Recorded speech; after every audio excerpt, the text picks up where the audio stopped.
Falcons are they're still falconing. Falcons gonna falcon. They still gonna be screwing around and messing up. Falcon gonna falcon. Oh yeah, Falcon gonna falcon and fall. Let me add that third part too. He gonna rise up and crash down, not fall down. He gonna crash down. Elevator, cut string all the way down, gravity pulling them. But inside of that, man, I'm not really mad at that. Like I said, we gathered an offensive and defensive philosophy. Our special teams need some work. But allow me to say these players are really special players that really showed out big this year for the New Orleans Saints. Of course, it's Tyler Shough. We'll start with him because he's the quarterback of the team. Y'all know about all the records. We talked about it ad nauseum here on the show about what he was able to do and the stuff they was able to do, winning 5 out of 9 games, 5-4 in 9 games. Then this kid's going to end up winning the rookie of the year, and he only played 9 games. So that was special to do that in the NFL. That's not something that you look at and say, oh my goodness, that ain't nothing to talk about. The guy handled his business, man. Let's just be honest. He handled his business, and he, like I said, he did stuff that I ain't never seen a rookie for the Saints do. I mean, I've been watching a lot of Saints football for a long time. We had veterans to come around here and do some stuff, but we ain't had no rookie to be doing all this, bro. I'm just gonna tell you something. I just gonna be honest with you. I ain't never seen no rookie quarterback for the Saints do what this kid doing. Let's keep it all the way funky. So over 2,300 yards, 10 touchdowns, 6 INTs, 49.2%. Man completed almost 60, in this game, 60. And that's the thing about him. He completes a high mark of his play. For the season, Tyler Shough almost completed almost 68% of his passes. 91.3 rate. That's insane, man, for a rookie quarterback who was taken in the second round. And he had other people that were it just speaks to the volume of what a good decision was to get Shough. It was a hell of a gamble, but in the end, man, just like with gambling, either you win or you lose. There ain't no in between. Outside of that, man, Tyler Shough was excellent. And, of course, Chris Olave. Now, Chris didn't finish the final year, but look at these numbers here that he added on here. He had 100 catches, which is 7th in the NFL. He probably would have went higher than that in catches, in yards, and he over 1,100 yards. He had 9 touchdowns. He could have done a lot better than that, too. And look at that average over 10 yards per catch, 11.6. Teetering toward 12. Big numbers for Chris Olave, definitely deserving of a new contract. Plus the synergy that attaches him with Shough is also a positive, right? Juwan Johnson was huge too. Gave Juwan Johnson a lot of criticism, and it was well-deserved criticism because, let's just be honest with you, he stunk. He was blowing blocks. His commitment to the game wasn't the same. Dropping passes, missing blocks, dropping touchdowns. Commitment to the game wasn't the same. The last 4 or 5 games, something turned on, and that is the guy that we want to see. As he finished with almost 80 catches on the year. I think his former number was like 50 catches, 77 catches, almost 900 yards, 3 touchdowns. He caught 11.5 yards per catch. Monster numbers for Juwan Johnson. Remember, he got that big contract last year or the year before. He got that big contract, and people are like, I don't know. But this is the Juwan Johnson that needs to show up to play every Sunday. This is a security blanket over the last 4 games. This guy is the security blanket that you had to have with your young quarterback. Plus, he also has trust and synergy along with Tyler Shough. So this is another thing. This is also, like I said, very positive. Kelvin Banks Jr. was a guy, he got hurt in the game, but there was a positive update on him. He'll be good to go coming into the upcoming season. But Kelvin Banks Jr. was awesome. He was awesome this year. He gave up a couple of sacks. 1 or 2 sacks I think he gave up. But in the end, at the left tackle position, him and Tyler Fuaga will be a good tandem to have, right? They were special. And of course, keeping onto the offense. You talk about the backup guys that came in. Fam, we were down to our 4th and 5th string running backs. Andre, Evan Neal, Audric Estime. That's 4th and 5th string running backs we had. Audric Estime, man.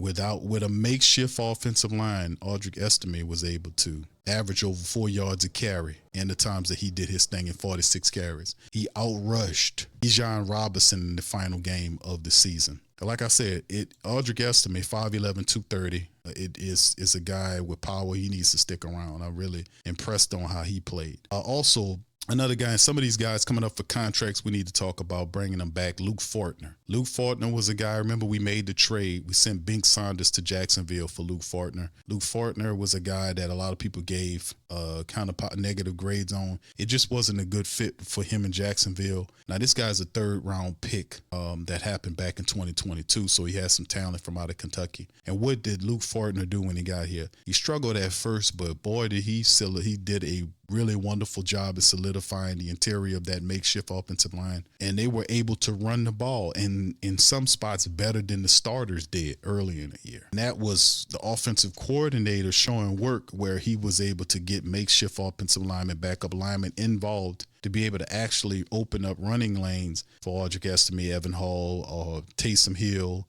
Yeah, scrambling plays with Tyler Shough also in the so they did a really wonderful job there. Of course, you go to the defensive style. We already talked about Cam and DeMario. Nate Shepard had another, just to mention a few guys. Nate Shepard was really solid this year toward the middle and toward the end of the year. He was really solid. Jonathan Bullard, the backup, was a real solid veteran. Like you seen Nate Shepard and Bullard moving in. Divine Gacho took more of like a backup role. They were solid. Bullard and Shepard along with Jonah Williams. Let me give Jonah Williams some love because Jonah Williams would come in and he had 3 sacks, but he operated as an interior defensive lineman at 6'5", 280. And Jonah Williams was in there causing hell. He works well with Staley's system, but these are guys like some of these old veterans like Jonah and Jonathan Bullard. Those guys were solid. Now, we do get Vernon Brockton, the third-round raw defensive lineman, back. He'll be back nasty and getting and mixed into that rotation of players. They were fired. We talked about Cam doing what Cam do, but how about Chase Young, man? Chase Young had 10 sacks. Cam had 10.5. Chase Young had 10 sacks this year. That's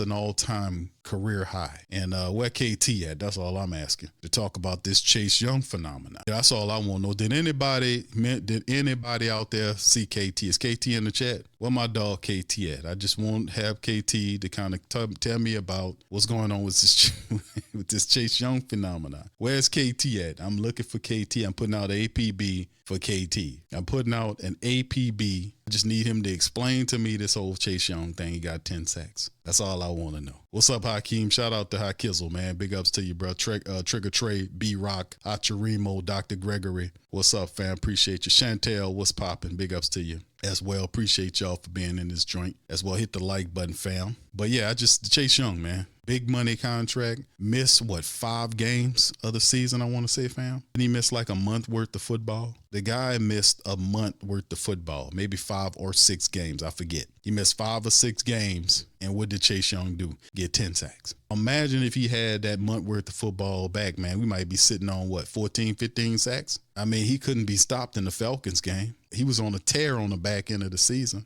10 sacks. And he missed a month worth of football. That is phenomenal, man. I got to give it to the man. Chase Young represented. So he was big. He got his money. And I guess he kind of quieted some people down about that thing, right?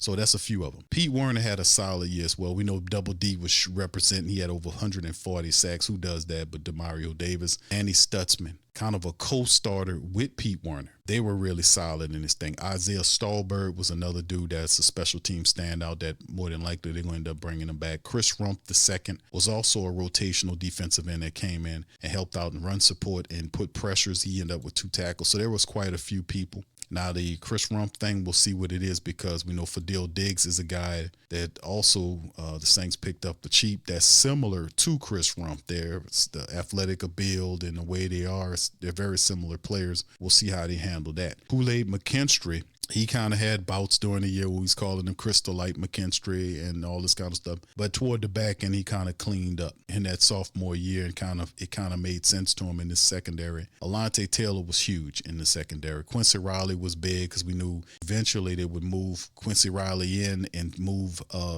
Isaac Yiadom out, but Alontae Taylor, 59 tackles there, 2 picks, 11 pass defense. He's going to be looking for big dough in the free agency market. But prepare the Who Dat Nation for the possibility we might not.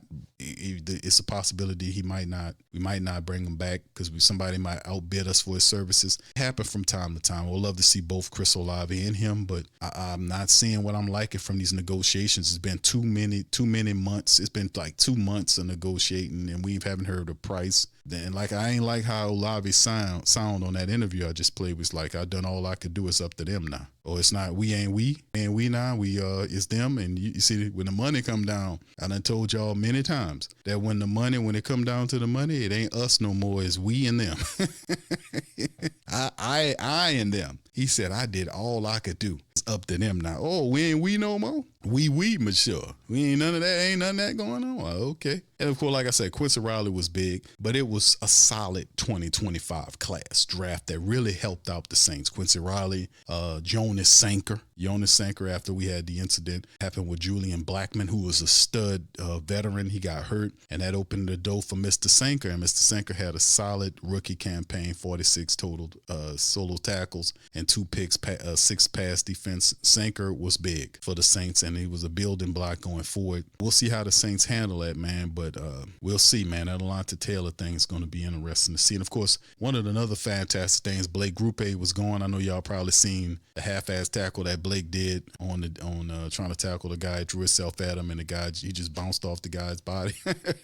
So the Jets guy, Grupe. But we got Charlie Smith, and Charlie Smith was sitting on the practice squad. Charlie Smith, you know, you can see his numbers here on screen. The Saints signed him to a 3-year deal under $3 million, and Charlie Smith is here for the long term. The Saints love him as a kicker, and the guy can kick. He's going to get better. I think Charlie Smith is going to get better. It's just a matter of time, man. You can call me.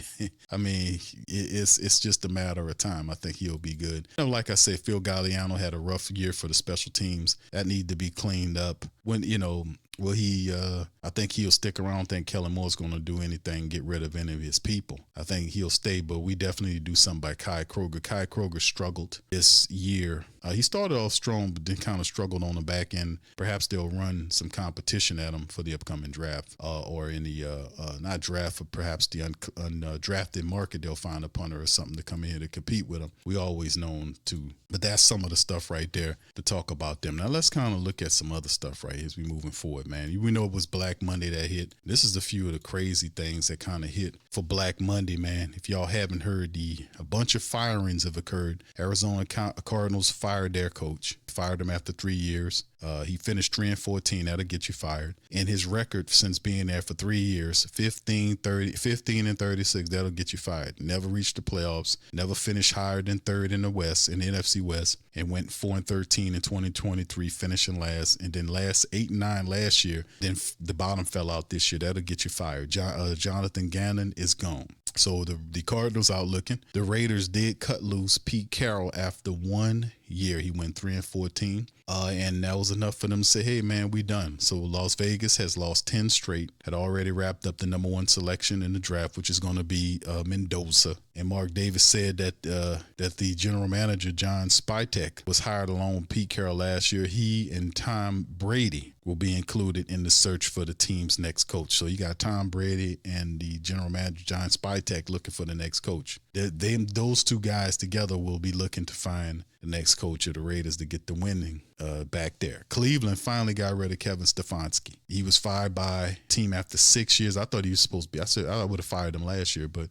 they got poor ownership up there. The Browns finished the 2025 season with a 5-12 record en route to their second straight last place finish and their 4th losing season under Stefanski. They announced that Andrew Berry, who arrived in Cleveland with Stefanski in 2020, will remain in his position as the general manager. It was to put it mildly, it was some contention, right? It was some contention between him and the head coach. You know, dealing with certain quarterback. You don't have that anymore, so we'll see what the Browns do. But my goodness, the Atlanta Falcons, despite beating the Saints, it wasn't enough to save Raheem Morris. Him and Terry Fontenot was put in the street. So that was 2 seasons of losing that the Count Blankula said he's had enough of. So the Falcons are looking for a new general manager as well as a new head coach for the upcoming season, and questions about what they'll do with the quarterback, Michael Penix Jr., not having a first-round draft pick. It's going to be interesting in Atlanta. And while they're dealing with all that, we already got an identity offensively and defensively. We got our quarterback. We'll be building, and we'll continue to kick them down. Might got a little cheap temporary victory, but in the end, we standing a lot taller than they are.